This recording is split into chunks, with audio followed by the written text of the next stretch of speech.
எனக்கு அன்பான கர்த்தருடைய பிள்ளைகளே, எல்லாரும் எப்படி இருக்கிறீங்க? சந்தோஷமா இருக்கிறீங்களா? இன்னைக்கு நீங்க மனம் திரும்பி மன்னிப்பு பெற்று ஞானஸ்தானம் எடுத்து பரிசுத்த ஆவியை பெறாம இருக்கிறீங்களா? பல வருஷமா இன்னைக்கு சர்ச்சுக்கு போறீங்க, நீங்க பல வருஷமா சபைக்கு போறீங்க. ஆனா ஏன் இன்னைக்கு பரிசுத்த ஆவியானவரை நீங்க பெறல? உடனே நம்ம சொல்லுவோம், நான் சபைக்கு போறேன் பாஸ்டர், ஆனா நானும் நிரம்ப விரும்புறேன், ஆனாலும் என்னால நிரம்ப முடியல. நல்லா கவனிங்க, நீங்க ஞானஸ்தானம் பெற்ற உடனே உங்களுக்கு இருக்கிற தாகத்தின்படி, உங்களுக்கு இருக்கிற வாஞ்சையின்படி அந்த பரிசுத்த ஆவியானவர் பலமா இறங்குவார். இன்னைக்கு அநேக கிறிஸ்தவர்களுடைய வாழ்க்கையில இன்னைக்கு பரிசுத்த ஆவியானவர் கிடையாது, பெற்றவர்கள் குறைவு. அப்படி பெற்றவர்கள் கூட அது எதற்காக பெற்றோன்னு தெரியாது. இந்த உலகத்துல ஒவ்வொரு ஆவிக்குரிய பிள்ளைகளுக்கும் பரிசுத்த ஆவியானவர் தான் முத்திரையாய் அடையாளமாய் இருக்கிறார். இன்னைக்கு உலகத்துல ஆவிக்குரிய போராட்ட களம் வருது பாருங்க. இந்த ஒவ்வொரு பிசாசனுடைய போராட்டங்கள், அது போல ஆவிக்குரிய வாழ்க்கையில நம்ம முன்னேறி செல்றதுக்கு, சத்தியத்தை அறியறதுக்கு, பாவத்தை குறிச்சதான உணர்வு, அது போல நம்ம ஒவ்வொரு நாளும் நடக்க வேண்டிய வழி யார் சொல்லி கொடுக்கிறாருன்னா பரிசுத்த ஆவியானவர் தான் சொல்லி கொடுக்கிறார், வேற யாரும் கிடையாது.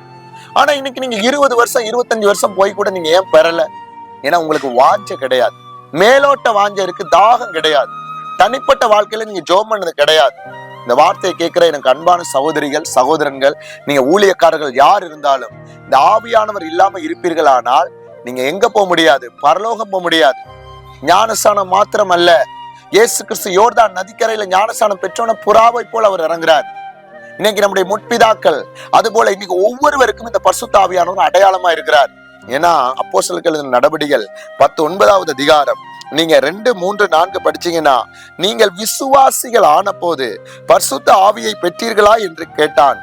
அதற்கு அவர்கள், பரிசுத்த ஆவி உண்டென்பதை நாங்கள் கேள்விப்படவே இல்லை என்றார்கள். அப்பொழுது அவன், அப்படியானால் நீங்கள் எந்த ஞானஸ்தானம் பெற்றீர்கள் என்றான்.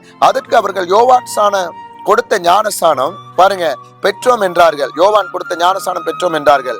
அப்பொழுது பவுல், யோவான் தனக்கு பின் வருகிறவராகி கிறிஸ்து இயேசுவை விசுவாசிக்கிறவர்களாக இருக்க வேண்டும் என்று ஜனங்களுக்கு சொல்லி மனம் திரும்புதலுக்கு ஏற்ற ஞானஸ்தானத்தை கொடுத்தானே என்றான். இதை கேட்ட பொழுது அவர்கள், கர்த்தராகிய இயேசுவின் நாமத்தினாலே ஞானஸ்தானம் பெற்றோம், அல்லாமலும் பவுல் அவர்கள் மேல் கைகளை வைத்த போது பரிசுத்த ஆவி அவர்கள் மேல் வந்தார். அப்பொழுது அவர்கள் அந்நிய பாஷைகளை பேசி தீர்க்க தரிசனம் சொன்னார்கள்.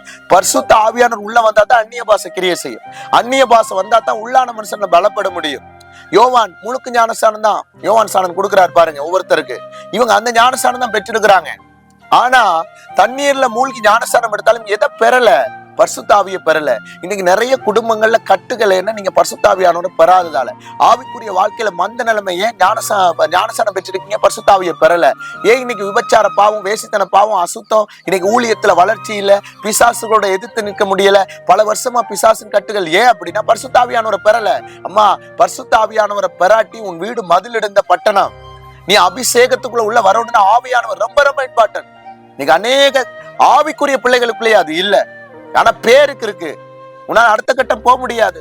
அதனால பரிசுத்த ஆவியானவர் பெற நீ என்ன செஞ்சிடக்கூடாது? நீ வாஞ்சிக்கணும், விட்டுறக்கூடாது. அதான் தாகம் உள்ளவன் மேல் தண்ணீரையும் வறண்ட நிலத்தின் மேல் ஆறுகளை ஊற்றுவேன்னு அவர் சொல்றாரு.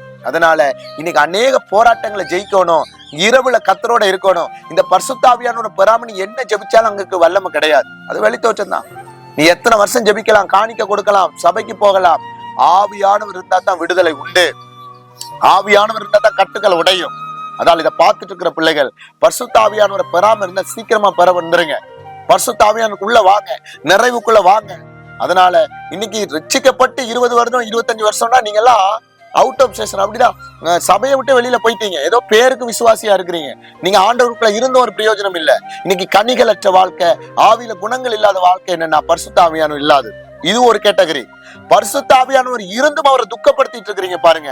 அதான் எபேசியர்ல 4வது அதிகாரத்துல சொன்னது போல 30, 31, 32 எல்லாம் பாத்தீங்கன்னா, உங்களுடைய மீட்பின் நாளுக்குன்னு பெற்ற அந்த பரிசுத்த ஆவியை துக்கப்படுத்த கூடாது. எதனால? கெட்ட வார்த்தைகள், தூசண வார்த்தைகள், அவிசுவாச வார்த்தைகள், பக்தி விருத்துக்கு ஏதுவான வார்த்தைகள் இல்லாதபடி நீங்க வெளித்தோற்றத்துக்கு இருப்பீர்களானால் நீங்களும் எங்க வரல? இருக்கிற ஆவியானவரை கட்டவிழ்க்கல. இன்னைக்கு நிறைய குடும்பங்கள்ல வறுமை, தரித்திரம், போராட்டம். ஏன்னா பரிசுத்த ஆவியானவர் உள்ள இல்ல. அதனால தயவு செய்து இருந்தும் அதை மூடி வச்சிருக்கவங்க இருக்கிறாங்க. கட்ட விழுங்க, ஆவியானவரோட நடங்க, ஆவியானவர் இல்லாத இடத்துக்கு போகாதீங்க, தேவ சித்தத்துக்கு உங்க வாழ்க்கையை ஒப்பு கொடுங்க. பரிசுத்த ஆவியானவர் இருந்தா தான் நம்ம இந்த உலகத்துல ஜெயமுள்ள வாழ்க்கை வாழ முடியும், ஆவிக்குரிய வாழ்க்கையில அனலா மாற முடியும். நீங்க ஆவியானவர் வரும்பொழுது உங்களை கடினப்படுத்தாதீங்க, நிரம்ப உங்களுக்கு ஒப்பு கொடுங்க. இந்த ஆவியானவர் குறிச்சதான டவுட்டுகள் ஏதாவது இருக்கு, பாச இன்னும் நான் கற்றுக்கொள்ள விரும்புறேன்னா எங்களோட நீங்க குரூப்ல இணைஞ்சிருங்க. இந்த பாருங்க, எங்களுடைய நம்பர்களுக்கு நீங்க என்ன செய்யுங்க, நான் கமெண்ட் செக்ஷன்ல கொடுக்குறேன், மெசேஜ் மட்டும் போடுங்க. தொடர்ந்து வாங்க, நீங்க சீக்கிரமா ஆவியானவரை பெற்றே ஆகணும். நீங்க பெற்ற எல்லா கட்டுகளையும் உடைக்க அவர் உதவி செய்வாரு. அவர் இல்லாம ரட்சிப்பு வேற எங்கேயுமே கிடையாது. நல்லா கவனிங்க, இயேசு இல்லாம ரட்சிப்பு இல்ல, ஆவியானவர் இல்லாம நம்ம இந்த உலகத்துல ஜெயிக்க முடியாது, நடக்க முடியாது. அதனால தேற்றரவாளன் நீங்க பெற்றுக்கொள்ளுங்க, சத்தியத்துல நடங்க, தேவ சித்தத்தோட வாழ உங்களை ஒப்பு கொடுங்க. சீக்கிரமா பெற நீங்க வாஞ்சப்படுங்க. அதான் அப்போஸ்தலர் 8வது அதிகாரத்துல கூட நல்லா கவனிங்க. அங்க நல்லா 15, 16, 17, 18 பேதுரு சொல்றாரு பாருங்க. சமாரியர் தேவவசனத்தை ஏற்றுக்கொண்டதை எருசலேமில் உள்ள அப்போஸ்தலர்கள் கேள்விப்பட்டு பேதுருவையும் யோவானையும் அவர்களிடத்தில் அனுப்பினார்கள். இவர்கள் வந்த பொழுது அவர்களில் ஒருவனும் பரிசுத்த ஆவியை பெறாமல் கர்த்தராகிய இயேசுவின் நாமத்தினாலே ஞானஸ்நானம் மாத்திரம் பெற்றிருக்கிறவர்களாய் கண்டு அவர்கள் பரிசுத்த ஆவியை பெற்றுக்கொள்ளும்படி அவர்களுக்காக ஜெபம் பண்ணி அவர்கள் மேல் கைகளை வைத்தார்கள். அப்பொழுது அவர்கள் பரிசுத்த ஆவியை பெற்றார்கள். நீங்க முதல் பெற விரும்பினா முதல்ல உங்களுக்கு வாஞ்சி இருக்கணும், உங்களுக்கு ஒரு நல்ல மேய்ப்பன் இருக்கணும், உங்களை நடத்துற ஒரு நல்ல சபை இருந்தா கர்த்தர் சீக்கிரமா உங்களுக்கு பரிசுத்த ஆவியானவரை தந்து உங்களை நடத்தி உங்களை பலப்படுத்த வல்லமை உள்ளவரா இருக்கிறாரு. சோர்ந்து போகாதீங்க, தொடர்ந்து ஜெபத்துல கலந்து கொள்ள வாஞ்சியா இருந்தா எங்களோட கலந்து கொள்ளுங்க. தொடர்ந்து வார்த்தைகளை பாருங்க, மற்றவங்களுக்கு ஷேர் பண்ணி விடுங்க. இன்னும் இதை குறித்து மேலோட்டமா இல்லாம ஆழமா போக நீங்க அறிஞ்சு கொள்ள விரும்பினா எங்களோட ஜாயின் பண்ணுங்க. கர்த்தர் உங்களோட இந்த பெரிய காரியத்தை செய்வாராக. God bless you.